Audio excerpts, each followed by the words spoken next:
आज हम बात करेंगे राफाल फाइटर एयरक्राफ्ट की। तो मैं हूं आपका होस्ट और दोस्त सोनू जायसवाल और आप देख रहे हैं रक्षा शिखर। तो अब बात राफाल की। तो राफाल फाइटर जेट की खरीद सितंबर 2016 में गवर्नमेंट टू गवर्नमेंट डील के तहत फ्रांस से की गई थी और इसके 36 जेट के ऑर्डर दिए गए थे। राफाल एक twin engine canard delta wing multi role fighter jet है। इसे फ्रेंच फर्म दासो एविएशन ने डिजाइन और मैन्युफैक्चर किया है। बात इसकी मिसाइल की, तो ये दुनिया की सबसे बेहतरीन मिसाइल मीटियोर और स्कैल्प मिसाइल से लैस है। मीटियोर मिसाइल की रेंज 180 किलोमीटर की है, लेकिन इस मिसाइल के बारे में कहा जाता है कि ये 60 किलोमीटर का डेथ जोन और 150 किलोमीटर का नो एस्केप जोन बनाती है। ये काम कोई और मिसाइल नहीं कर पाती है। अब बात स्कैल्प मिसाइल की। स्कैल्प मिसाइल की रेंज 300 किलोमीटर की है और इसकी एक्यूरेसी 3 मीटर की है। अब इसके अवेलेबिलिटी रेट की बात की जाए। अवेलेबिलिटी रेट का मतलब कि एक जेट 24 घंटे में कितने टाइम उड़ान के लिए तैयार रहता है। तो राफाल का अवेलेबिलिटी रेट 75% है। मतलब राफाल जेट 24 घंटे में से 18 घंटे उड़ान के लिए तैयार मिलेगा। राफाल जेट को एक ही दिन में ही 5 मिशन पर भेजा जा सकता है। राफाल जेट को इंडियन एयरफोर्स का सबसे केपेबल और एडवांस फाइटर जेट माना जा सकता है। इसकी कॉम्बैट रेंज 780 किलोमीटर से लेकर 1055 किलोमीटर तक की है और ये एक दिन में 5 सॉटी कर सकता है। 5 सॉटी एक दिन में। इसका एक बहुत बड़ा एडवांटेज होता है। इसका मतलब यह है कि अगर आपको अपने मिशन ऑब्जेक्टिव को पूरा करने के लिए 50 जेट की जरूरत है, तो राफाल के जरिए आप उस मिशन ऑब्जेक्टिव को सिर्फ 30 जेट से ही पूरा कर लेंगे। बात इसके एयर रिफ्यूलिंग की, तो इसमें भी राफाल की एक बड़ी काबिलियत है और वो ये कि इसे आप किसी भी एयर रिफ्यूलर टैंकर के जरिए रिफ्यूल कर सकते हैं। इसके लिए इस जेट में या एयर रिफ्यूलर टैंकर में किसी भी तरह के मॉडिफिकेशन की कोई जरूरत नहीं होगी। राफाल जेट फ्रेंच एयरफोर्स का ट्राइड और टेस्टेड फाइटर जेट है और ये एक वॉर प्रूवन जेट है। इसे लीबिया के खिलाफ तैनात किया जा चुका है, जहां इसने 1000 किलोमीटर की उड़ान भरकर अपने मिशन ऑब्जेक्टिव को पूरा किया था।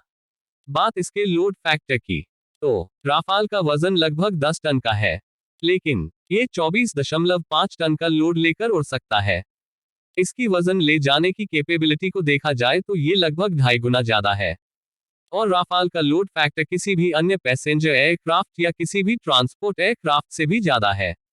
राफाल में 14 हार्ड पॉइंट है, जहां पर ये कई तरह के आर्मामेंट को ले जा सकता है। अब बात इसके M88 इंजन की, तो यहाँ पर राफाल जेट की एक बड़ी काबिलियत देखी जा सकती है और वो ये कि अगर राफाल का इंजन चेंज किया जाए तो इसमें सिर्फ 30 मिनट ही लगते हैं, जबकि एक Su-30 MKI के इंजन को चेंज करने में करीब 8 घंटे का समय लगता है। इसकी इस तरह की काबिलियत एक बहुत बड़ा एडवांटेज देती है। उदाहरण के लिए इसे ऐसे समझा जाए कि राफाल जेट एक बार में 2000 किलोमीटर की दूरी आसानी से तय कर सकता है। इस जेट को आप सुबह के टाइम में वेस्टर्न सेक्टर में तैनात करके दोपहर में ईस्टर्न सेक्टर की तैनाती कराकर शाम होते ही इसे फिर से किसी अन्य मिशन के लिए वेस्टर्न सेक्टर में भेजा जा सकता है, जिससे राफाल जेट को आप सेक्टर टू सेक्टर शिफ्ट कर सकते हैं और ये काम एक ही दिन में किया जा सकता है। इससे आप अपनी एयर पावर की वैल्यू को बहुत ऊंचे दर्जे पर ला देते हैं। इसे आप कहीं से भी टेक ऑफ और लैंडिंग करा सकते हैं। ये किसी भी तरह के इन्वेंट्री में उड़ान भर सकता है, चाहे वो डेजर्ट एरिया हो, रेगिस्तान हो, प्लेन एरिया हो, मैदानी भूभाग हो, गुजरात का कच्छ हो, अंडमान निकोबार का समुद्री एरिया हो, मेघालय और आसाम का मानसून का इलाका हो, चाहे ऊंचा पहाड़ी एरिया हो या लद्दाख का बेहद ठंडा इलाका हो, आप इसे कहीं से भी ऑपरेट कर सकते हैं। इसमें एक स्विंग विंग रोल की कैपेबिलिटी है। इसका मतलब आप एक ही समय में इसे एयर टू एयर और air to ground attack role में बदल सकते हैं। इसकी सबसे बड़ी खासियत की बात करें तो ये स्वतंत्र रूप से बिना किसी सिस्टम का सपोर्ट लिए भी हमला कर सकता है। इसे ऐसे समझा जाए कि इसे दुश्मन की टेरिटरी में जाकर उसके एयर डिफेंस को सर्च करने और उस पर हमला करने के लिए इसे किसी अन्य प्लेटफॉर्म या अवाक सिस्टम की जरूरत नहीं पड़ती है। ये एक सेल्फ डिपेंड सिस्टम है। इस कारण इससे एक स्ट्रेटेजिक इफेक्ट देखने को मिलता है, जिससे इस प्लेटफॉर्म से मिलने वाला एडवांटेज बहुत ऊंचा हो जाता है। अगर इस तरह की काबिलियत को देखा जाए तो इस तरह की काबिलियत का जेट सिर्फ इंडियन इन्वेंट्री में ही नहीं, बल्कि दुनिया के किसी भी अन्य देश की इन्वेंट्री में नहीं है।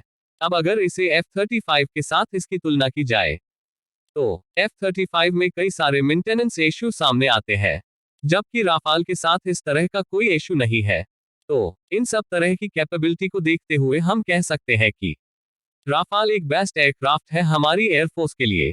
तो अगर आप सबको मेरी वीडियो पसंद आए हो तो चैनल को सब्सक्राइब करें, इसे लाइक करें, शेयर करें और कमेंट बॉक्स में अपने अपने सुझाव को लिख सकते हैं। तो मिलता हूं मैं आपसे अपनी अगली वीडियो में, तब तक के लिए धन्यवाद। वंदे मातरम।